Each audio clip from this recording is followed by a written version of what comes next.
projet des classes culturelles a été initié par le gouvernement de M. Patrice Talon en 2018. C'est un projet qui vise à initier les apprenants en art. Quand je parle d'apprenants, je parle des élèves du secondaire en art. 4 disciplines artistiques sont concernées par le projet: les arts plastiques, la danse, la musique et le théâtre.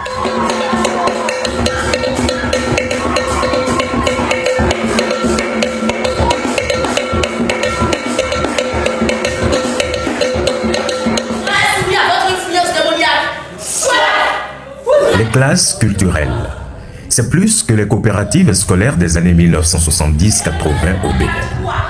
Ici, l'implication du gouvernement du président Talon est totale.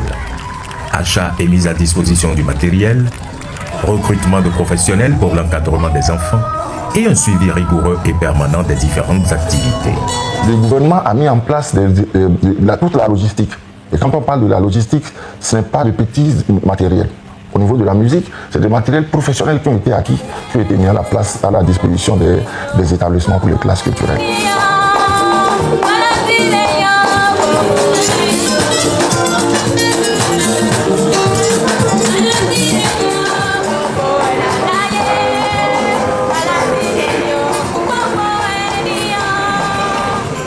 Ces encadreurs sont 10 par établissement. Et donc, au total, sur les 89 établissements, ça fait 890 encadreurs qui ont été recrutés et qui ont des emplois directs dans le secteur de la culture et des arts. La femme africaine est multitâche. Cette fonction est représentée ici par plusieurs bras de cette femme africaine. De plus, la femme africaine est un mystère. Ici, on voit une femme dont on n'arrive pas à voir le visage.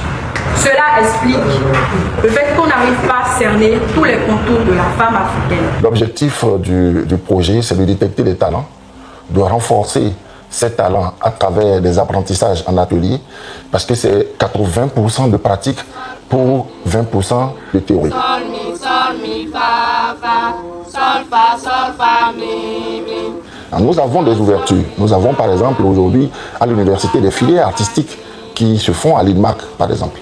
Ces enfants qui, d'une manière ou d'une autre, après le bac, peuvent décider de devenir, je ne dirais pas des artistes, mais d'aller se faire former beaucoup plus en art. Et ça fait toujours une corde à leur arc.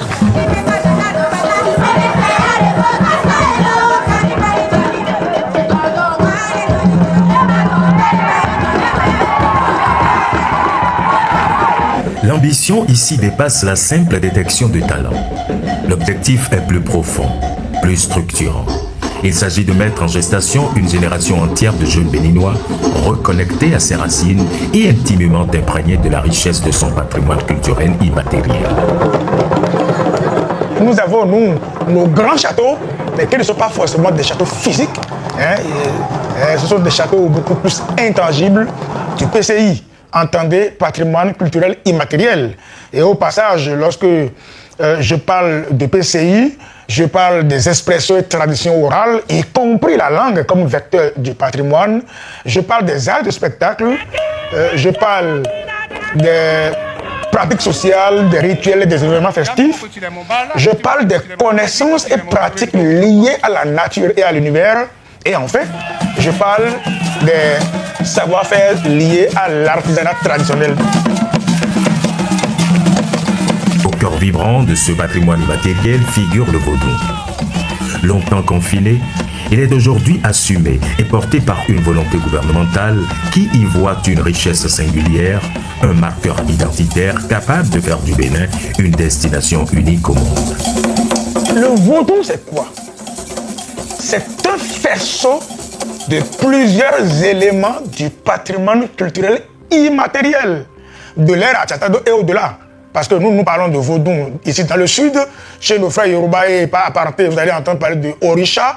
Ailleurs, donc dans le nord du Bénin, ça a d'autres noms. Cette pratique, c'est purement du patrimoine culturel immatériel. Aujourd'hui, on a redimensionné sa célébration.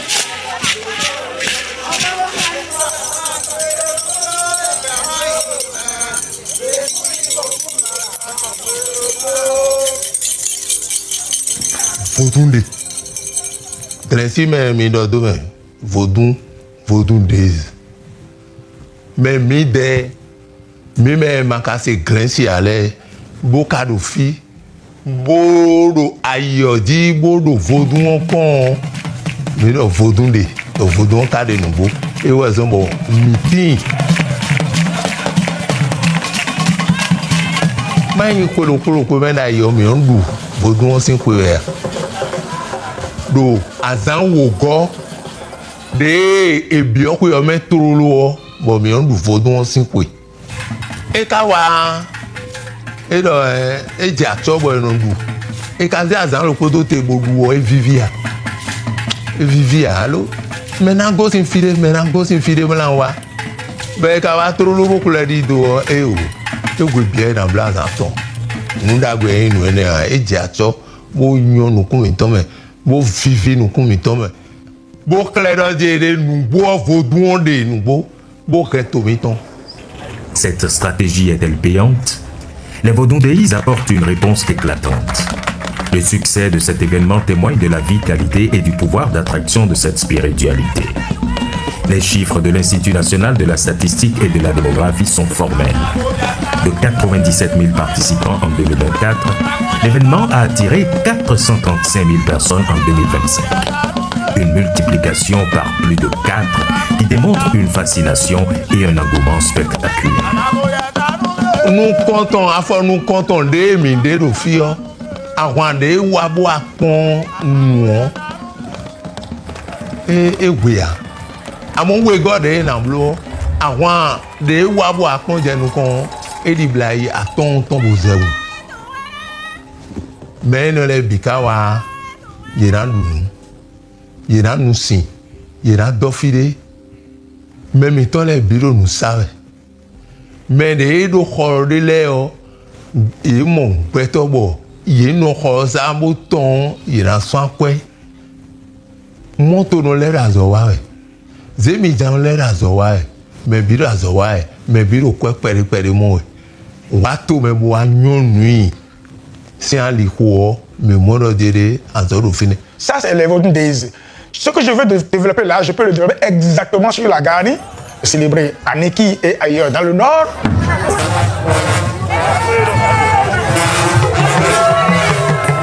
Je peux dire la même chose du festival des masques qui a désormais lieu à Porto Novo.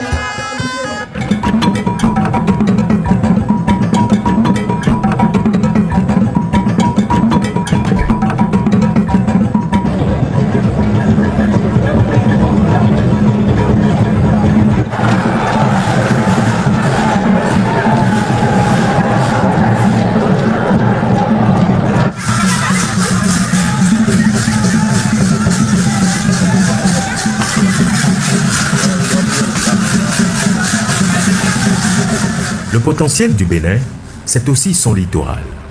125 km de côte le long de l'océan Atlantique.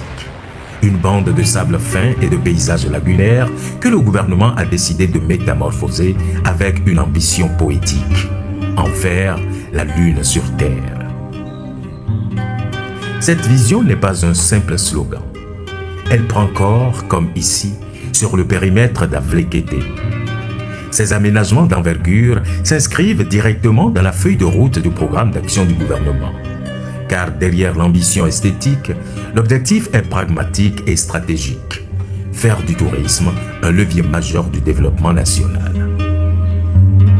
On aura le plus beau golfe en fait d'Afrique et même on compare déjà au golfe de Floride. C'est magnifique. On est invité maintenant de partout pour justement s'intégrer assez rapidement en fait dans le réseau des golfs mondiaux, des golfs internationaux. Donc notre golfe n'a rien à envier aux plus grands golfs en fait internationaux. Ouidah incarne cette complexité. Capitale spirituelle du Vodou, elle est aussi indissociablement une ville-cité-musée. Son histoire est marquée au fer rouge par le contact avec l'Occident qui l'a transformée, bien malgré elle, en un pôle névralgique du commerce transatlantique. C'est d'ici que des milliers de captifs ont entamé leur voyage sans retour vers les Amériques. Face à cet héritage douloureux, le gouvernement a fait le choix de la restauration. En rénovant ces vestiges, l'action publique vise un double objectif: honorer le devoir de souvenir et transformer ces lieux de mémoire en pôles d'attraction culturelle et touristique.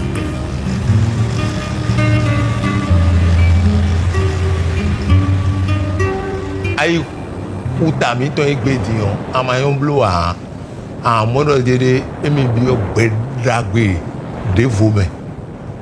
Ou même étant là, et quand il y a tout. Nous avons tout comme dit.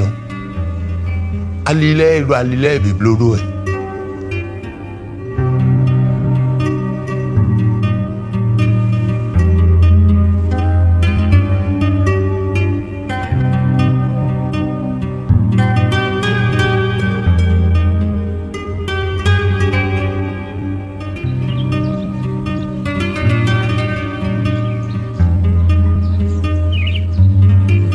Le circuit que faisaient les esclaves depuis le fort portugais, la place aux enchères, l'Arbre de l'Oubli et tout ça, jusqu'à justement la porte du non-retour et aller au bateau. Donc c'est vraiment la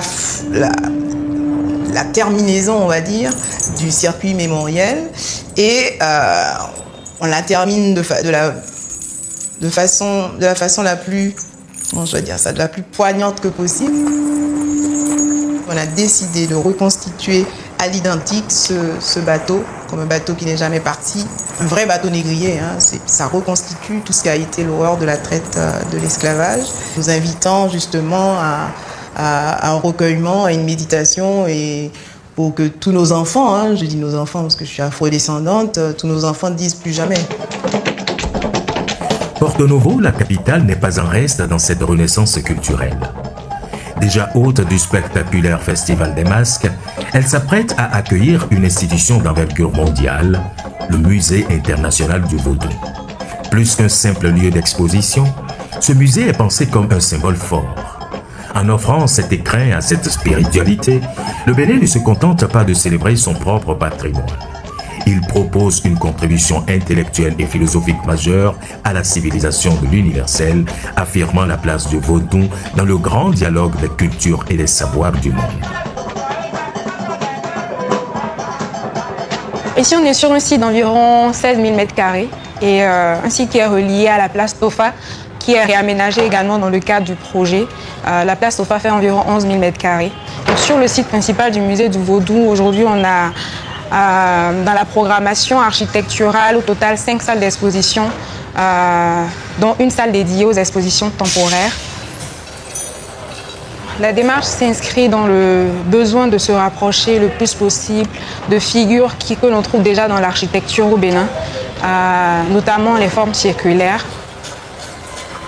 La spiritualité vaudou, il y a l'utilisation de calebasse qui intervient de manière récurrente. Donc, c'est ça qui a inspiré un peu le travail de la création architecturale. Et c'est un geste architectural fort qui s'est installé au cœur de Porto Novo et qui, là également, va donner une nouvelle dimension à notre ville capitale pour que le vaudou ne soit pas vécu, ne soit pas vu comme une spiritualité morte. Je pense que ce sera un musée particulier, un musée qui sera un élément important en fait dans la déconstruction des idées reçues. Des idées reçues sur notre culture, notre rapport aux choses, qui va déconstruire beaucoup de préjugés. Cette réaffirmation culturelle se joue aussi sur la scène internationale. En matière de diplomatie, le Bénin a abandonné la posture d'attente pour adopter une stratégie résolument offensive. Le point d'orgue de cette démarche reste une victoire historique portée au plus haut niveau par le gouvernement du président Talon. La rétrocession par la France des trésors royaux pillés pendant la conquête coloniale.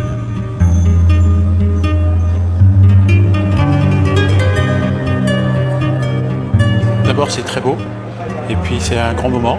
Je pensais qu'il y a un peu plus d'un siècle, mes anciens compatriotes étaient venus ici, avaient pillé, et qu'aujourd'hui ça revient avec beaucoup de solennité. Je suis venu voir comme tout le monde. Je suis venu voir avec les yeux du royaume. Ça fait plaisir. Le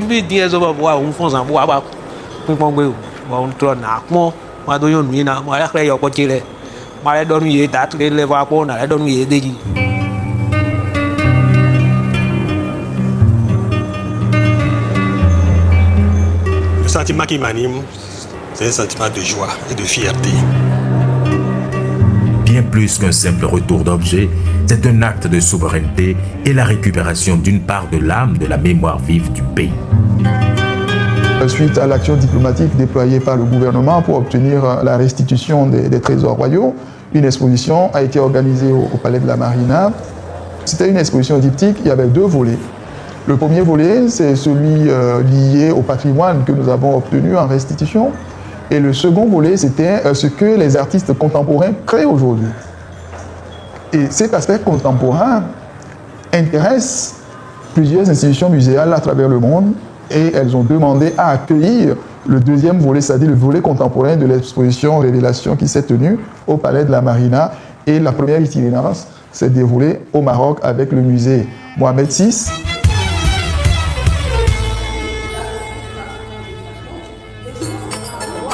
La France a restitué 26 œuvres très récemment à Cotonou. Ça a fait, je crois, l'objet d'une magnifique exposition dont on a parlé dans le monde entier. Et je crois que venir ici au Maroc pour montrer ces artistes contemporains, c'est à la fois parler de ce que le Bénin fait de mieux en matière d'art. Ensuite, cette exposition s'est déplacée vers la Martinique. Et vous avez constaté que le chef de l'État en personne s'était déplacé pour l'inauguration de cette exposition-là. Et là également, le rayonnement du Bénin a été apprécié. Le partenariat entre la France et le Bénin a permis d'organiser cette exposition-là à Paris. Et là aussi, des milliers de Français et de non-Français se sont mobilisés pour entrer en contact avec le génie béninois.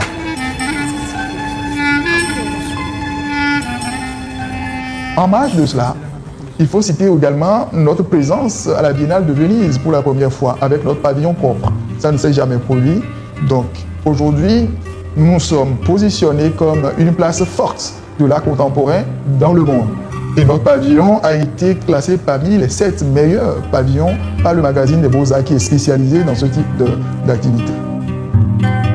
On vient de finir avec l'exposition d'Osaka au Japon. Le Bénin révélé ne s'arrête pas là. Je pense que ça va être... Parce qu'on a un pays magnifique. Donc on le découvre encore et on va continuer à avoir cette même politique de mise en valeur.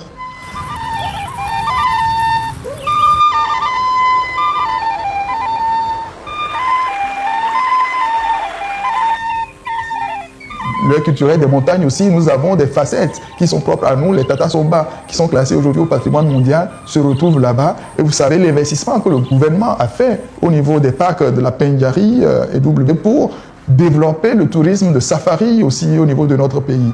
Ce que nous avons comme espèce dans ces espaces-là n'a rien à envier à ce que les autres espaces qui sont très fréquentés aujourd'hui ont. Je veux parler du Kenya, je veux parler du Zimbabwe, je veux parler de l'Afrique du Sud.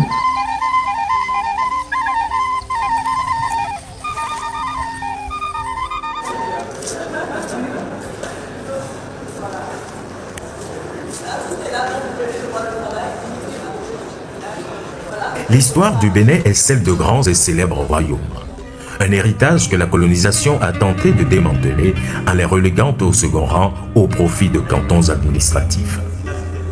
Au lendemain des indépendances, cette structure fracturée a généré une instabilité chronique. Une guerre de leadership s'est installée entre les légitimités anciennes et les nouvelles, toutes se réclamant d'une autorité certaine. Pire, dans ce vide organisationnel, des royaumes sans ancrage historique surgissaient de toutes parts. Face à cette cacophonie des ambitions, le gouvernement a décidé d'agir avec méthode pour restaurer la vérité historique. Il a pris ses responsabilités en mandatant une commission d'experts. Sur la base des conclusions rigoureuses de cette commission, 16 grands royaumes de la période précoloniale ont été officiellement reconnus, clarifiant ainsi le paysage de l'autorité traditionnelle et rendant à l'histoire sa juste place. Au niveau des 16 royaumes reconnus, l'État va même leur apporter une aide pour la réhabilitation de leur palais, de leur domicile, pour que le siège du royaume soit quand même assez confortable, que celui qui vient vers le roi, quand même sache qu'il va vers une autorité morale.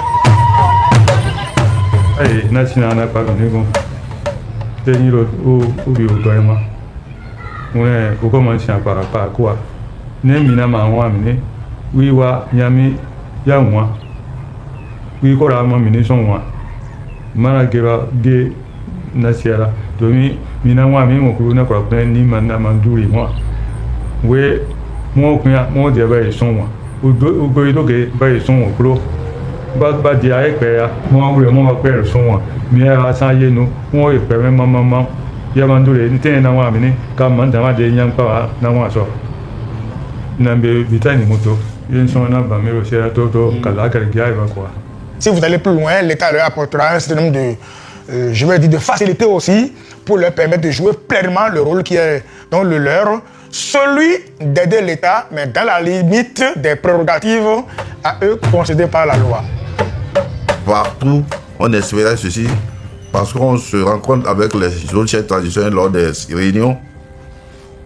Les Béninois sont souvent malheureux, parce que le Bénin ne les reconnaissait pas. Tandis que les autres nous disent ce que le gouvernement leur fait. On leur construit des palais, ils sont véhiculés et ils sont primés par moi. Eux-mêmes et leurs cours, ce qui ne se fait pas au Bénin. Grâce au gouvernement du président Pacifique Talon, ce texte a été voté, promulgué par lui-même. On est très contents et fiers de ce gouvernement. Lorsqu'on parle de civilisation équestre, de culture équestre au niveau du Bénin, on ne peut pas faire abstraction de la culture générée par le Grand Borgo. La culture de cette ère culturelle-là tourne autour de Niki et de son roi. Et le gouvernement a décidé d'investir dans cet espace-là pour en faire également le tourisme.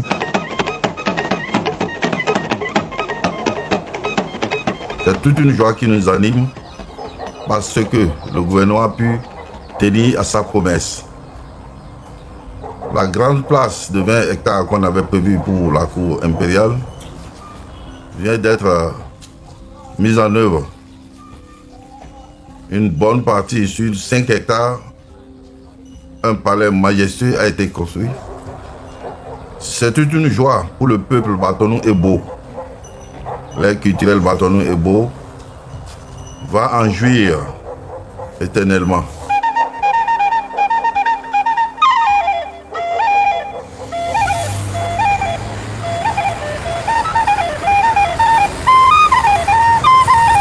Petit pays d'Afrique de l'Ouest de par sa taille, le Bénin reste un grand pays. Grand et fier de son glorieux passé, grand et fier de sa culture et de sa spiritualité disséminée à travers le monde, grand et fier enfin de sa faune et de sa flore. Ce pays qui a toujours donné l'alerte des grands changements innovants n'a pas fini d'étonner, de se révéler.